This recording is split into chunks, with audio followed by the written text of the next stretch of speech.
என்னோட குழந்தைங்களுக்கு ரொம்ப பிடிச்சமான ஒரு கேக் தாங்க நான் இன்னைக்கு செஞ்சு குடுத்தேன். இதோட டேஸ்ட் பார்த்தீங்கன்னா, அட்டகாசமா இருக்குங்க. மிஸ் பண்ணாம சேவ் பண்ணிட்டு ட்ரை பண்ணி பாருங்க. உங்க குழந்தைங்களுக்குமே கண்டிப்பா பிடிக்கும்.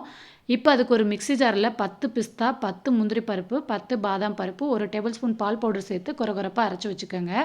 அடுத்து பவுல்ல 1/4 கப் அளவுக்கு எண்ணெய், 1/2 கப் அளவுக்கு தயிர், 1 கப் அளவுக்கு பவுடர் சுகர் சேர்த்து நல்லா பீட் பண்ணிட்டு 1 கப் அளவுக்கு கோதுமை மாவு, 1/2 கப் அளவுக்கு cocoa powder, 1 teaspoon baking powder, 1/2 teaspoon baking soda, 1/4 teaspoon உப்பு சேர்த்து நல்லா சலிச்சிட்டு, 1/2 கப்பு பாலை கொஞ்சம் கொஞ்சமா சேர்த்து கட்டிகள் இல்லாம நல்லா மிக்ஸ் பண்ணிருங்க.